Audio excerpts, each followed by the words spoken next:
Listen up, because what's about to go down in Chicago is going to change everything. A tight end who's been in the city for years might be packing up in just a few days. But that's nothing compared to what's coming.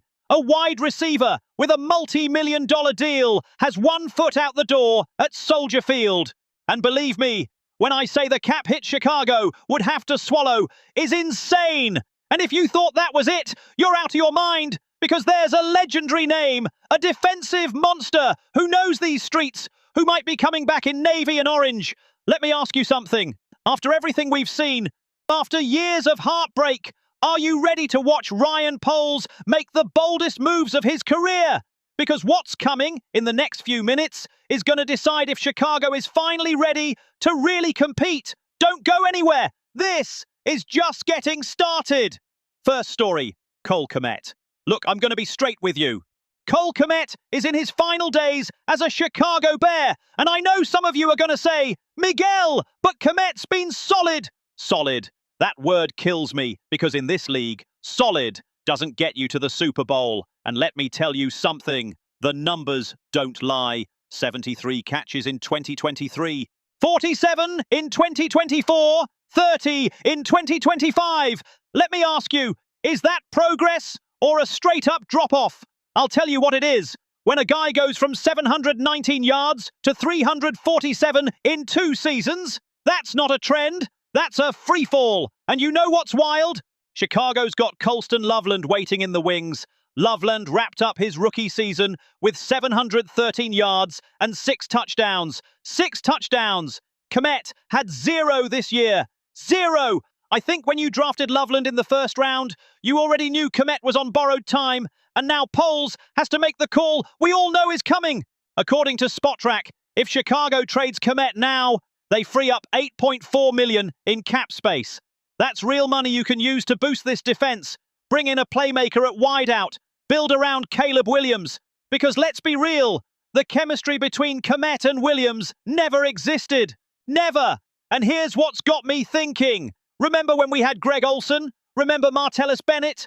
Those were tight ends who dominated, who changed games, who made defenses adjust their whole scheme. Kmet was never that guy, and that's not on him. He's a good player, but good isn't enough when you've got someone better waiting for their shot. Loveland showed in his rookie year that he can be that kind of weapon. 713 yards as a rookie. That's more than Smet had in 2025. And he did it as the second tight end option. Imagine what he can do as TE1 when Caleb looks for him as his safety valve, when defenses have to respect him in the red zone. Let me ask you, why pay 2 tight ends when one is clearly better than the other? And before you hit me with, Miguel, you need depth, let me say this. Depth matters, but not when it costs you $8.4 million. Not when you can use that money to bring in a pass rusher to help Montez Sweat. Not when you can patch up that O-line that still has holes. And here's the part no one's talking about.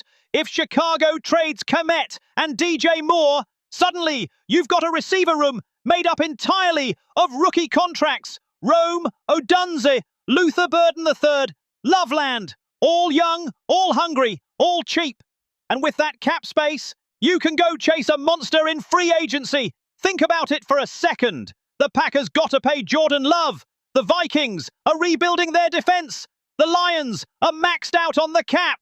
And here we are, with the chance to have flexibility to make moves the rest of the division can't. That's what Poles is building. That's what people don't get. I think Poles already made this decision. I think Kmet already knows he's gone. And I think it's going to happen in the next few weeks. Because when you've got the chance to open up cap space and upgrade your roster at the same time, you don't think twice. And for Kmet, this is the best thing that could happen. He deserves to go to a team where he can be TE1, where he can be a top option. Because that's not happening in Chicago, not with Loveland here. There are teams that need a reliable tight end, teams that can use his blocking and receiving skills. Kmet's going to find a home where he can shine.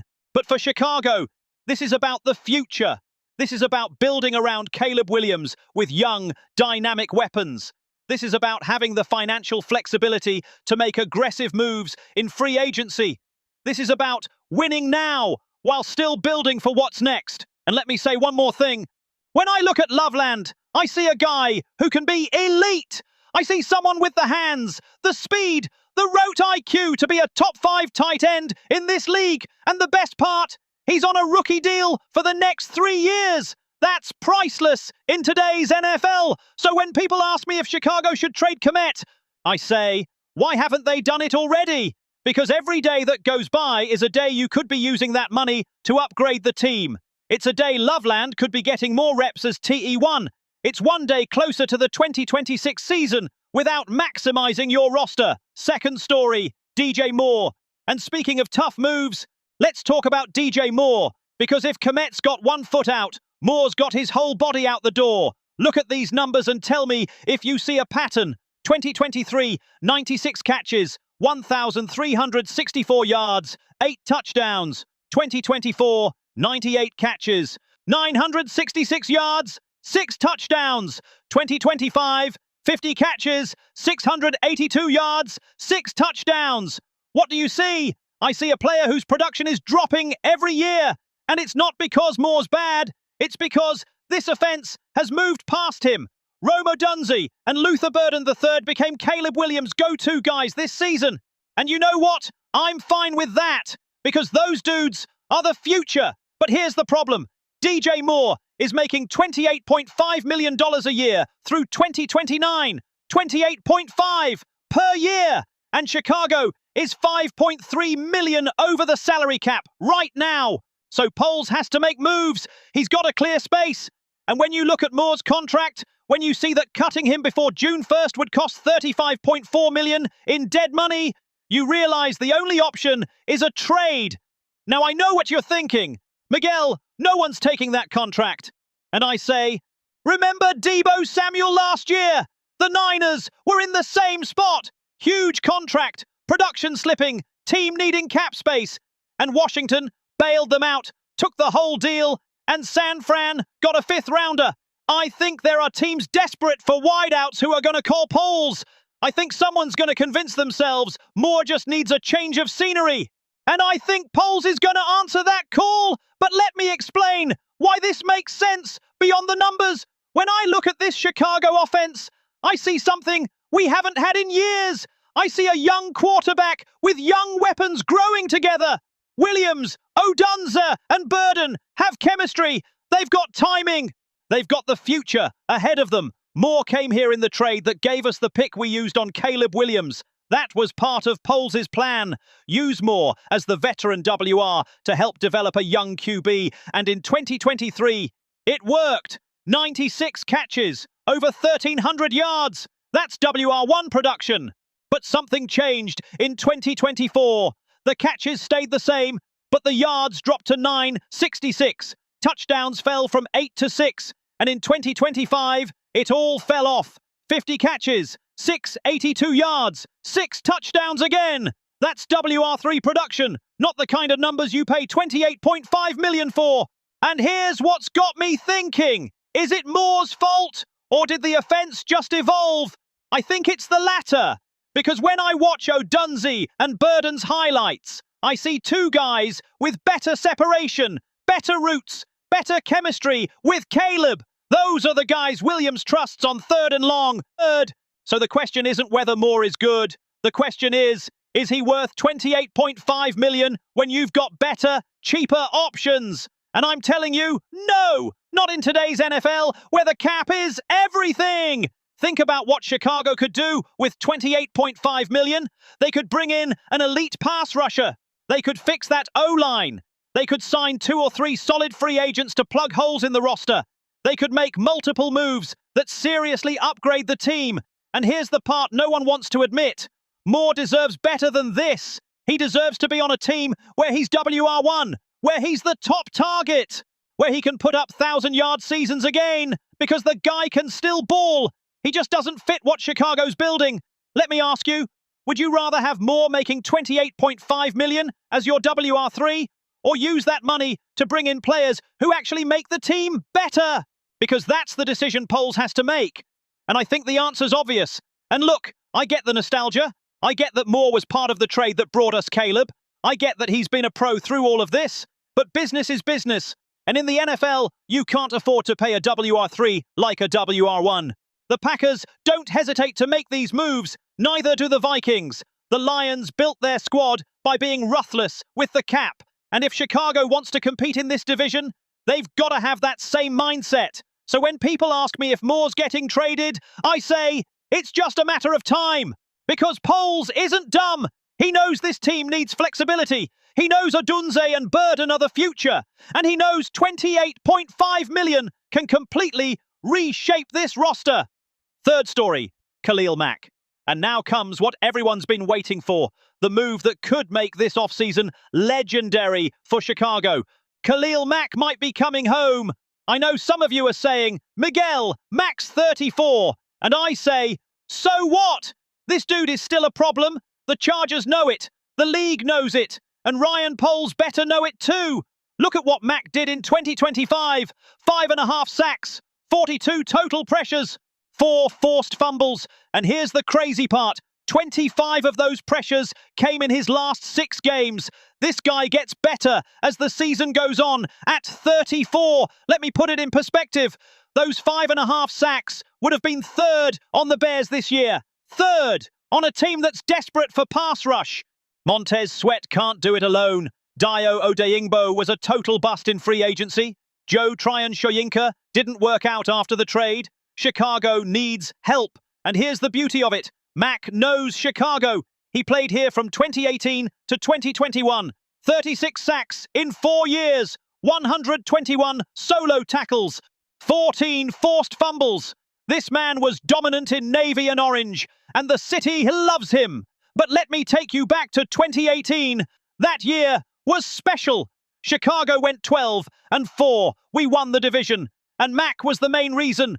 12.5 sacks, 6 forced fumbles, Defensive Player of the Year. That man changed the entire defense, changed the culture, changed what it meant to be a Chicago Bear. And you know what's wild? Since Mack left, this defense hasn't been the same. We've had good players. Roquan Smith was elite before we traded him. Eddie Jackson had his moments. But we haven't had that edge dominator who gives quarterbacks nightmares. Sweat is good, I'm not going to lie. But Sweat with Mack on the other side. Imagine that. Imagine NFC North offenses trying to block those two. Who do you double? Who do you leave one-on-one? Because if you leave either of them solo, they're going to eat. And here's what's got me hyped. Mack isn't just a pass rusher. He's a leader. He's the kind of guy who elevates everyone around him. When Mack was here, we had one of the best defenses in the league. And it wasn't just because of him. It was because he made Akiem Hicks better, made Danny Trevathan better, made the whole unit play with more fire. Let me ask you, wouldn't it be poetic for Mack to come back to Chicago and finally get that ring he's chasing? Because he said it. He wants to win a Super Bowl before he retires. And I think Chicago gives him the best shot to do it. This offense can hang with anyone in the league. Caleb Williams is getting better every week. Odunze and Burden are electric. The O-line is improving. But the defense needs that elite pass rusher who can flip games. And Mack can still be that guy. Now the money's the question. Spotrac says his market value is 18.4 million a year. Over the cap has him at 7.1. And I think if Mack really wants that ring, if he really wants to come home, he takes a team-friendly deal. Because sometimes it's not about the money, it's about legacy. And think about Mack's legacy. He's already one of the best edge rushers of his generation. 9 Pro Bowls, Defensive Player of the Year, multiple first-team All-Pro nods. But he's missing that ring. And if he can get it in Chicago, in the city where he had his best years, where the fans adore him, that would be perfect. I'm telling you, Poles needs to call Joel Siegel, Mack's agent, today, not tomorrow, today. Because if another team jumps in first, if someone else throws a deal at him, Chicago's going to regret it for years. And here's what's got me thinking. If Chicago trades Kmet and Moore, they free up over 36 million in cap space. 36 million. With that money, you can pay Mack 10 or 12 million a year and still have room to make other moves. You can bring in a linebacker. You can upgrade the secondary. You can make multiple moves that turn this defense into a top-tier unit. Picture this, Khalil Mack back in Chicago, wearing that 52 again, Soldier Field going wild every time he gets a sack, and at the end of the season, he's holding up the Lombardi Trophy in navy and orange. I'm telling you, that's what needs to happen, because Chicago deserves a winner. This city's been through too much. Since we lost the Super Bowl in 2007, we've had one winning playoff season. One in almost 20 years. That's unacceptable for a city like Chicago, for a franchise with the Bears' history. And now we've got the pieces. We've got the quarterback. We've got the offensive weapons. We've got a coach in Ben Johnson who knows what he's doing. We just need to finish building that defense. And Mack is the piece that makes it all click. Mack wants to win. Chicago wants to win. The fans want to see Mack back. This makes too much sense not to happen. And I believe it will happen. I believe Khalil Mack is going to be a Chicago Bear again. And when that happens, this defense is going to be completely different. So let me ask you something. Do you think Poles should trade Kmet and Moore to make room for Mack? Or do you think Chicago should keep Moore and look for pass rush elsewhere? Because I'm telling you, if you want to compete for a championship, you've got to make tough moves. And these are the moves that separate good teams from great ones. Are you ready to see Khalil Mack back at Soldier Field? Do you want to see Loveland take over as TE1? Do you think Moore deserves another shot in Chicago? Let me know in the comments right now, because this community, this Bears family, needs to talk about this. I want to hear what you think. What would you do if you were Ryan Poles? Would you trade Moore tomorrow? Give Kmet one last shot? Break the bank for Mack? Because these are the decisions that are going to shape the next 5 years of this team. And if you want to stay on top of every move Poles makes this offseason, if you want to be the first to know when Mack signs, when Kmet gets traded, when Moore is gone, you need to subscribe to this channel right now, because I promise you, we've got more explosive news coming tomorrow, and you do not want to miss what's next for Chicago. Hit that like button if you think Mack should come back. Subscribe if you want to see Loveland as TE1. And comment what you would do if you were Ryan Poles. Because this is more than a YouTube channel. This is a family. And together, we're going to watch Chicago rise to where it belongs. This offseason is going to be historic. I feel it. I see it coming. And you're going to want to be here for every second of it. Because Poles is building something special. And we're going to be here to document every step of the way. Bear down, family. I'll see you in the next video. And remember, in Chicago, we don't play navy and orange till I die.